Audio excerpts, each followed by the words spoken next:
A reading from the Holy Gospel according to St. Luke. Tax collectors and sinners were all drawing near to listen to Jesus. But the Pharisees and scribes began to complain, saying, "This man welcomes sinners and eats with them." So to them Jesus addressed this parable. A man had 2 sons, and the younger son said to his father, "Father, give me the share of your estate that should come to me." So the father divided the property between them. After a few days, the younger son collected all his belongings and set off to a distant country where he squandered his inheritance on a life of dissipation. When he had freely spent everything, a severe famine struck the country and he found himself in dire need. So he hired himself out to one of the local citizens who sent him to his farm to tend the swine, and he longed to eat his fill of the pods on which the swine fed, but nobody gave him any. Coming to his senses, he thought, "How many of my father's hired workers have more than enough food to eat? But here am I, dying from hunger. I shall get up and go to my father, and I shall say to him, 'Father, I have sinned against heaven and against you. I no longer deserve to be called your son. Treat me as you would treat one of your hired workers.' So he got up and went back to his father. While he was still a long way off, his father caught sight of him and was filled with compassion. He ran to his son, embraced him, and kissed him. His son said to him, 'Father, I have sinned against heaven and against you. I no longer deserve to be called your son.' But his father ordered his servants, 'Quickly, bring the finest robe and put it on him. Put a ring on his finger and sandals on his feet. Take the fattened calf and slaughter it. Then let us celebrate with a feast, because the son of mine was dead and has come to life again. He was lost and has been found.' Then the celebration began. Now the older son had been out in the field, and on his way back, as he neared the house, he heard the sound of music and dancing. He called one of the servants and asked what this might mean. The servant said to him, 'Your brother has returned, and your father has slaughtered the fattened calf, because he has him back safe and sound.' He became angry, and when he refused to enter the house, his father came out and pleaded with him. He said to his father in reply, 'Look, all these years I serve you, and not once did I disobey your orders. Yet you never gave me even a young goat to feast on with my friends. But when your son returns, who swallowed up your property with prostitutes, for him you slaughter the fattened calf?' He said to him, 'My son, you are here with me always. Everything I have is yours. But now we must celebrate and rejoice, because your brother was dead and has come to life again. He was lost and has been found.'" The Gospel of the Lord. Magandang umaga sa inyong lahat, mga parishioners ng Santa Maria Goretti, our online and in-person parishioners. We are now standing on Mount of Beatitudes.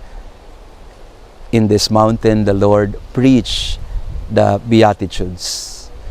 And our gospel reading for today is almost similar to the spirit of the Beatitudes, the reversal of roles in the mercy of God. Ang Diyos sa kanyang habag at awa ay binibigyan niya ng pag-asa ang mga dukha, ang mga makasalanan. Binibigyan niya ng panibagong pagkakataon ang mga nawawala. Kaya ang atin pong salita for today, in our 40-day journey of Lent, we have now come to word number 18 for our 40-day journey in the season of Lent. And we have chosen, again, 2 words. Just like what we have done earlier about crucified and raised, I would like also to offer the doublet, the 2 words, that one needs the other. Lost and found. This son, the prodigal son, was lost and he was found. Yun po ang diwa ng panahon ng Kwaresma. Tayo na mga alibughang anak na mga nawawala, nagwawala, mga nawawalan, tayo na mga umalis sa kandili at tahanan ng Ama. Tayo'y kanyang hinihintay, hinahanap, at siya'y tumatakbo sa ating pagbabalik para tayo yakapin, pagbuksan ng pintuan, bigyan ng damit, ng tsinelas, bigyan ng singsing, bigyan ng handaan. Lost and found. We are always lost. Time and again, we find ourselves being lost. But time and again, God also finds us. Here, in this place where I am standing, if you look at the background, that is the Sea of Galilee. And Jesus would go around this sea, this lake of Galilee, moving from one side to the other, so that He can preach the good news to all, so that He can embrace back those who are lost, so that He can reassure the least of His love and care. Ang pag-ibig ng Diyos ay gayon na lamang, na kaya niyang tanggapin ang ating kahinaan, patawarin ang ating kasalanan, pagalangin ang ating mga sugat, bigyan tayo ng bagong pag-asa sa buhay. My dear parishioners, our dear friends, behold the sea, where so many miracles of Jesus happened. Dito niya pinayapa ang nag-aalimpuyong dagat.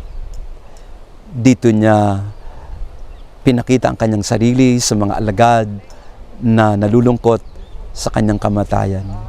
At dito rin niya pinarami ang tinapay sa mga nagugutom. Dito rin niya binigyan ng kanyang mga alagad ng napakaraming mga aral at paalaala. Mga kapatid, sa ating paglalakbay sa panahon ng Kwaresma, too often we are lost, but time and again the Lord finds us.